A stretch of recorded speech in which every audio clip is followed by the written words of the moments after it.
नमस्कार, मैं हूं दीपक और आप देख रहे हैं डीएसके टॉक्स। आइए बात कर लेते हैं टाटा आईपीएल 2025 के डे नंबर 2 की, यानी कि कल जो दो मैच हुए हैं। पहले तो एसआरएच ने अपने इरादे, अपना मकसद जो है वो स्पष्ट कर दिया है कि अब की बार 300 पार हो करके रहेगा। जिस तरह से उन्होंने पहले ही मैच में 286 रन मार दिए हैं। इस मैच की हम डिटेल से बात करेंगे। उसके बाद सीएसके वर्सेस एमआई का जो मैच हुआ उसके बारे में भी डिटेल से बात करेंगे, बट उसके पहले अपनी खुद की थोड़ी तारीफ कर लेते हैं, अपना खुद का प्रमोशन कर देते हैं। जिस तरह से हमने एक दिन पहले की वीडियो में कहा था कि भैया रोहित शर्मा फ्लॉप होने वाला है और एसआरएच अपने मैच में जीतने वाली है, आरआर हार जाएगी, सीएसके वर्सेस एमआई में एमआई भी हार जाएगी। तो कल जितने ऑब्जर्वेशन थे, जितने प्रिडिक्शन थे, वो सारे के सारे प्रिडिक्शन मतलब जबरदस्त तरीके से सही साबित हुए हैं। हालांकि जैसे क्रिकेट में जैसे रोहित शर्मा पिछले जो चैंपियंस ट्रॉफी का फाइनल था वहां उसने अच्छा खेला था, कल वो फ्लॉप हुआ, उसी तरह से लॉ ऑफ एवरेज हम पर भी तो अप्लाई होगा।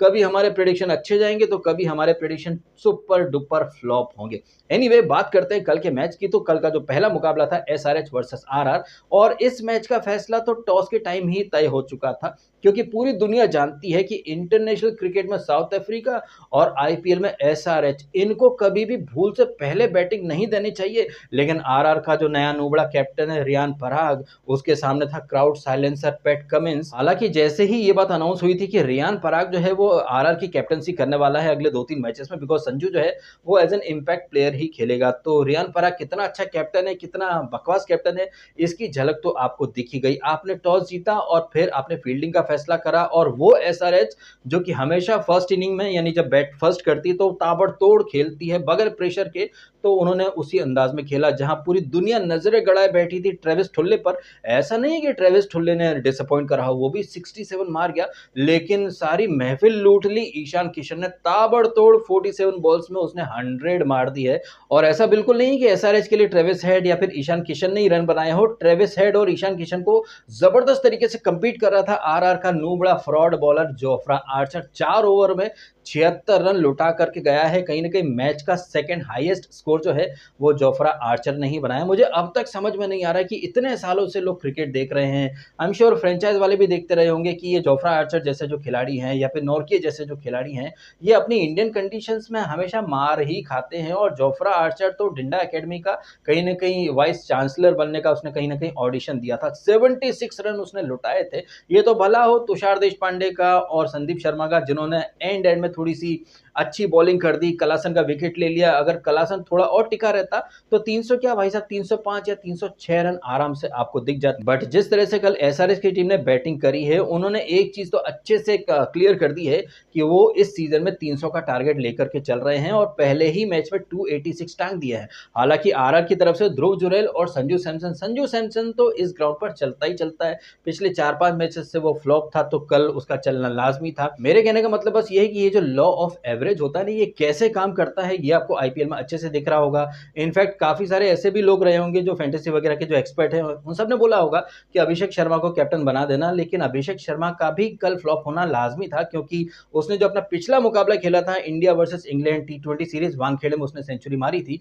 तो वही बात लॉ ऑफ एवरेज वाली, पिछले मैच में अच्छा खेला तो कल उसका फ्लॉप होना बनता था। और इसी लॉ ऑफ एवरेज को अगर हम आधार बनाए तो क्या पता एसआरएच का जो अगला मैच हो उसमें अभिषेक चल जाए, ईशान किशन ना चले, ऐसा भी आपको देखने को मिल सकता है। वहीं इस मैच की और डिटेल में बात करें तो जैसे कि मैं ऑलरेडी बात कर रहा था, रियान पराग की पैथेटिक कैप्टनसी, ना उसकी कैप्टनसी चली ना ही उसकी बैटिंग चली। और ये रियान पराग जो है ना, इसको गौतम गंभीर ने इंडिया वर्सेस श्रीलंका सीरीज में एज एन ऑफ स्पिनर अच्छे से यूज करा था। तो ये रियान पराग जो कि अच्छी ऑफ स्पिन डाल लेता है, उसने देखा सामने अभिषेक है, ट्रेविस हेड है और ईशान किशन, 3-3 लेफ्टी थे, लेकिन इसके बावजूद रियान पराग खुद बॉलिंग के लिए नहीं आया कुछ भी, मतलब अलते बलते। आपने भी देखा कैचेस ड्रॉप हो रहे हैं, मिस फील्डिंग हो रही है, पैरों के बीच में से बॉल निकल रही है। तो आरआर की जो टीम है उससे मैं फिक्सर टीम ऐसे ही नहीं बोलता हूं। आपने टॉस जीता, सामने वाले को बल्लेबाजी का वो न्योता दे दिया, जानते हुए कि सामने वाली टीम बैट फर्स्ट करने में बहुत माहिर है, जबरदस्त तरीके से खेलती है, तो एक के बाद एक कल ब्लंडर करे हैं रियान पराग ने। और पता नहीं क्यों मुझे तो बार बार ऐसा लगता है कि राजस्थान रॉयल्स का जो थिंक टैंक है, जो मैनेजमेंट है, वो खुद भी फिक्सर हैं। और इसके बारे में मैंने कल ही बोला ना कि ट्रेंट बोल्ट को, जॉस बटलर को आपने रिटेन नहीं करा, रिलीज कर दिया, तो ऐसी हरकतें तो कोई नूबड़ा या फिर कोई मतलब फिक्सर ही करता होगा। अब बात करते हैं दूसरे मुकाबले की, तो सीएसके वर्सेस एमआई। और जैसे कि मैंने कल कहा ही था कि भैया चेन्नई का होम ग्राउंड है, स्पिन फ्रेंडली सरफेस है, तो नूर अहमद चल गया। क्या ज़बरदस्त अंदाज में कंडीशंस का अच्छे से इस्तेमाल करा है इसने नूर अहमद ने, और नूर अहमद की बॉल पर जिस तरह से थाला धोनी ने स्टंपिंग करी है, मतलब सूर्य कुमार यादव रुका ही नहीं। उसे पता था धोनी ने स्टंपिंग करी है तो आउट ही होगा। मतलब कितनी सुपर फास्ट स्टंपिंग आपको देखने को मिली है।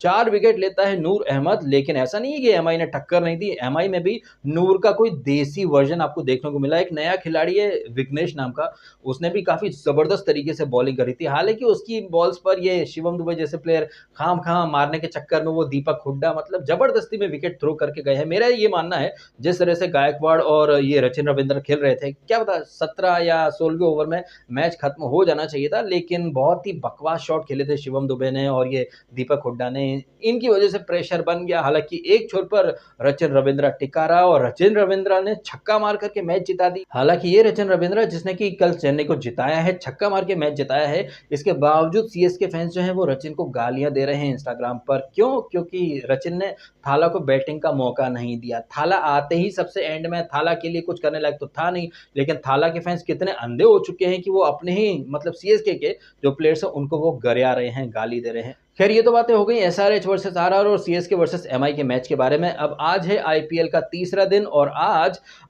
विशाखापट्टनम में मैच होने वाला है डीसी का एलएसजी से। डीसी वर्सेस एलएसजी में मेरे को तो भाई डीसी का पलड़ा भारी लग रहा है। उनके पास अब मिचेल स्टार्क भी आ चुका है और डुप्लेसी जो कि पहले आरसीबी में था वो डीसी में आ चुका है।